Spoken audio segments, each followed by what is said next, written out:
Welcome to Perumal Mani podcast. நண்பர்களே, பீகார் தேர்தல் நெருங்கி கொண்டிருக்கிறது. நவம்பர் மாதம் 6ஆம் தேதியும் 11ஆம் தேதியும் 2 கட்டங்களாக பீகாரில் தேர்தல் நடைபெறுகிறது. இதற்கு முன்னால் நடைபெற்ற பாராளுமன்ற தேர்தல் 6-7 கட்டங்களாக நடைபெற்ற மாநிலத்தில் சட்டமன்ற தேர்தல் 2 கட்டங்களாக நடைபெறுவது கவனிக்கத்தக்கது. ஒரு மாநிலத்தில் தேர்தல் மிக குறைவான கட்டங்களாக நடைபெறுவது என்பது அந்த மாநிலத்தினுடைய சட்டம் ஒழுங்கினுடைய சிறப்பை சொல்லும் என்பது தேர்தல் ஆணையத்தினுடைய புரிதல், பரவலான புரிதலும் அதுதான். ஏப்ரல் 6 மற்றும் 11ஆம் தேதிகளில் நடைபெறுகிற இந்த தேர்தலில் என்டிஏ ஒரு அணியாகவும் இந்தியா கூட்டணி ஒரு அணியாகவும் புதிதாக வியூக வகுப்பாளரான பிரசாந்த் கிஷோர் அவர்கள் களம் கண்டிருக்கிறார். அந்த வகையில் இன்று 3 அணிகள் இந்த தேர்தலில் கடுமையாக மோதுகின்றன என்று சொல்லலாம். என்டிஏ அவர்களுடைய தொகுதிகளில் ஐயா நிதிஷ்குமார் அவர்களுடைய ஜேடியு 101 இடங்களும் பாரதிய ஜனதா கட்சி 101 இடங்களும் சமமாக பகிர்ந்திருக்கிறார்கள். அவர்களில் இன்னொருவரான எல்ஜேபி ஐயா சிராக் பாஸ்வான் அவர்களுடைய கட்சிக்கு 29 இடங்களை கொடுத்திருக்கிறார்கள். தன்னளவில் இந்த 29 இடங்கள் மிகவும் அதிகமான இடங்கள் என்று அந்த கூட்டணியில் இருக்கிற ஏனைய கட்சிகள் கருதினாலுமே கூட கடந்த 2020ஆம் ஆண்டு சட்டமன்ற தேர்தலில் ஐயா சிராக் பாஸ்வான் அவர்கள் கூட்டணியிலிருந்து வெளியேறி தனியாக போட்டியிட்டார். அப்போது அவர் என்ன சொன்னார் என்றால், நான் பாரதிய ஜனதா கட்சியை எதிர்த்து வேட்பாளர்களை நிறுத்த மாட்டேன், ஆனால் என்டிஏவினுடைய ஏனைய கட்சிகள் போட்டியிடக்கூடிய இடங்களில் வேட்பாளர்களை நிறுத்துவேன் என்று சொல்லி போட்டியிட்டார். ஏறக்குறைய 73 தொகுதிகளில் வின்னிங் மார்ஜின் என்று சொல்லக்கூடிய வெற்றி இலக்கை விட ஐயா சிராக் பாஸ்வான் அவர்களுடைய எல்ஜேபி அதிக வாக்குகளை பெற்றது. ஜேடியு 40 இடங்களில் தோற்றது. என்டிஏ அணி 40 இடங்களில் தோற்றதை விட அந்த தொகுதிகளில் சிராக் பாஸ்வானுடைய கட்சி அதிக இடங்களை பெற்றிருந்தது. ஆர்ஜேடி 33 இடங்களில் தோற்றதை விட அந்த தொகுதிகளில் எல்ஜேபி அதிக வாக்குகளை பெற்றது. அந்த வகையில் அதற்கு பிறகு நடந்த பாராளுமன்ற தேர்தலில் ஐயா மோடியினுடைய ஹனுமன் என்று சொல்லி என்டிஏ கூட்டணிக்குள் அவர் சென்றார். 5 இடங்களில் வென்றார். இன்றைக்கு மத்திய அமைச்சராக இருக்கிறார். மாணவர் அமைப்பினுடைய பெரும் தலைவர்களில் ஒருவரான ஐயா ராம்விலாஸ் பாஸ்வான் அவர்களுடைய மகன் திரு சிராக் பாஸ்வான் அவர்கள் இந்த முறை 21 தொகுதிகளை பெற்று என்டிஏ கூட்டணியில் போட்டியிடுவது என்பது கவனிக்கத்தக்கது. அதே நேரத்தில் கடந்த தேர்தலில் புதிதாக ஒரு கட்சி ஆரம்பித்த விஐபி என்று சொல்லப்படக்கூடிய முகேஷ் சகானியினுடைய கட்சி கடந்த தேர்தலில் என்டிஏவை ஆதரித்தது. என்டிஏவை வெளியே இருந்து, அவர் கூட்டணிக்குள் இல்லை, ஆனால் அவர்கள் வெளியே இருந்து ஆதரித்தார்கள்.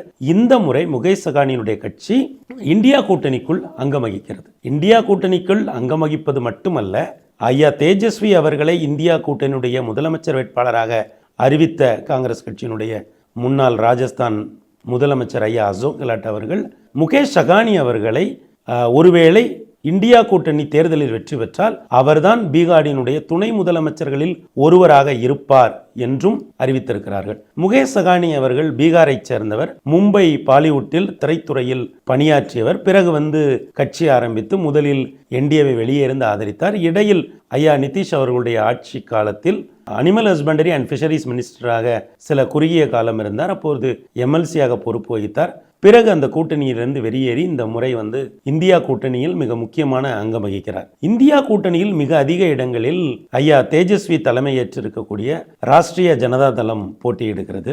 அதற்கு அடுத்த இடத்தில் காங்கிரஸ் கட்சி ஏறக்குறைய 61 இடங்களில் போட்டியிடுகிறது. முதல் கட்ட வேட்பாளர் மனு தாக்கல் முடிந்து அது ஸ்க்ரூட்னி முடிந்தது வரை யார் எந்த இடங்களில் போட்டியிடுகிறார், யார் யாருக்கு எவ்வளவு இடங்கள் என்பது தெளிவில்லாமலேயே இருந்தது. இந்த நிலையில் ஆர்ஜேடி 143 இடங்களுக்கான வேட்பாளர்களை அறிவித்தது. காங்கிரஸ் கட்சி இறுதியாக பேச்சுவார்த்தை முடியவிட்டாலுமே கூட அவர்களும் அவர்களுக்கான வேட்பாளர்களை 60க்கும் மேற்பட்ட இடங்களில் அறிவித்தார்கள். அதனால் ஒரு சில தொகுதிகளில் இந்தியா கூட்டணி கட்சியைச் சேர்ந்த 2 அல்லது 3 வேட்பாளர்கள் போட்டியிடக்கூடிய சூழல் ஏற்பட்டது. முதலாவது கட்ட தேர்தலுக்கான வேட்புமனுக்களை வாபஸ் பெறுவதற்கான தேதி முடிந்த பிறகு இந்தியா கூட்டணி தங்களுடைய தொகுதிகளை இறுதி செய்து அறிவித்தது. அந்த வகையில் இந்த முறை பீகாரில் நடைபெறக்கூடிய தேர்தலில் மிக அதிக இடங்களில் போட்டியிடுகிற கட்சியாக ஆர்ஜேடி இருக்கிறது. ஆர்ஜேடி ஐயா லல்லு பிரசாத் யாதவ் அவர்களுடைய மகன் திரு தேஜஸ்வி யாதவ் அவர்கள் தலைமையேற்று இந்த தேர்தலை முன்னெடுக்கிறார்.